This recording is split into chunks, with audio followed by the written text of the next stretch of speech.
एक दुल्हन शादी वाले दिन रूम में घुसते ही चीख उठी। उसे उम्मीद नहीं थी कि उसका पति आधा सांप और आधा इंसान होगा। वो आराम से बिस्तर पर लेटा हुआ है और अपनी नई दुल्हन को देख रहा है। जिया का मुंह खुला का खुला रह गया। वो पागलों की तरह भाग गई, लेकिन जैसे ही वो बाहर गई उसकी सासू माँ ने उसे रोक लिया। वो उसे जाने देने के लिए भीख मांगने लगी, लेकिन उसकी सास उसे जाने नहीं दे रही है। उसने कहा कि उसे खरीदा गया है। सास और ससुर ने मिलकर उसे उस कमरे में वापस धकेल दिया और वहाँ का दरवाजा भी बंद कर दिया। जिया हताश हो गई है और वो रो रो कर सो गई। इस समय एक सांप दानव फिर से बाहर निकल आया। वो अपनी पूंछ से जिया को सहला रहा है। जागने के बाद जिया चीखती चिल्लाती रही।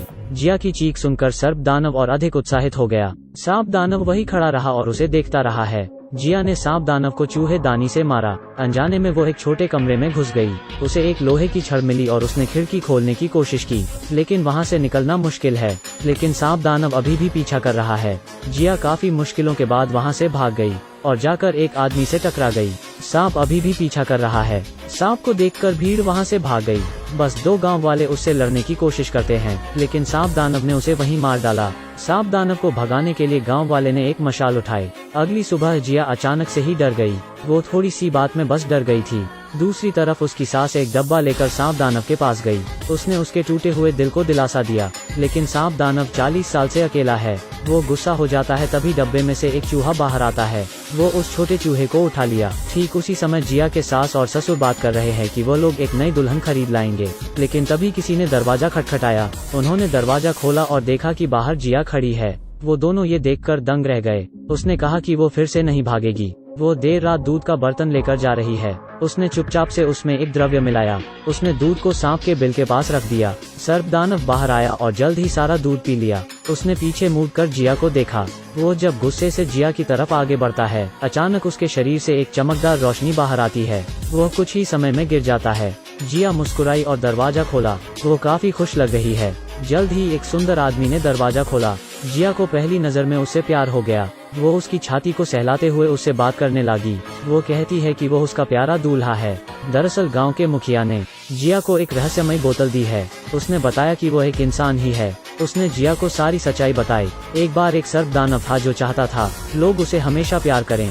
उसने एक शादी को भंग किया। तभी दूल्हे ने उस पर हमला करने के लिए लाठी उठाई, लेकिन सांप ने उनका पीछा नहीं छोड़ा। उसने उस औरत को काट लिया और उसका बच्चा सांप दानव बन गया। गांव के मुखिया ने जिया को बताया कि सांप दानव के श्राप हटने के बाद खूब सारा धन मिलेगा। अगले दिन जिया अपने ससुराल में रहती है। वो दोनों एक दूसरे की तरफ देखते हैं। वो अपने बेटे के लिए भोजन लेकर आई है। जिया डर जाती है और डब्बा लेकर कमरे में घुस जाती है, और जैसे ही वो अंदर घुसती है सर्प दानव उसको जकड़ लेता है। वो जानता था कि उसके साथ छल किया गया है। वो जिया को मारना चाहता है, लेकिन वो द्रव्य के असर के कारण बेहोश होकर गिर जाता है। जिया ने चुपचाप से सांप की खाल जला दी है। इसे सासू माँ ने भी देख लिया। उसने पिछली रात रखा दूध का पतीला भी देखा। उसे कुछ शक हुआ। वो सोचती है कि जिया ने उसके बेटे को मारने की कोशिश की होगी। वो फिर से उसके दूध के बर्तन में द्रव्य मिला देती है और सांप दानव वो दूध पी लेता है और सुंदर इंसान बन जाता है। दोनों एक दूसरे को प्यार करते हैं। तभी सासू माँ अंदर आ जाती है। दोनों ने अपने बेटे को कहीं ऐसे नहीं देखा है। उन दोनों को समझ ही नहीं आया कि वो उनका ही बेटा है। सास ने अपनी बहू को जमकर खरी खोटी सुनाई। वो कहती है कि वो नालायक बहू है। जिया उन्हें सच बताती है। यह सुनकर उन दोनों को यकीन नहीं हुआ। सांप आदमी वापस अपने रूप में आ जाता है और उसे गांव वालों ने पकड़ लिया है। गांव का मुखिया आया और उसने सांप दानव पर हमला किया। इससे दानव शांत हो गया। उसने ग्रामीणों को विदा किया। उसने उसके पिता को बताया कि आज पूर्णिमा की रात है। उसके पास एक उपाय है जिससे वो सर्प दानव को श्राप से पूरी तरह छुटकारा दिला सकता है। परिवार रात तक इंतजार करता है।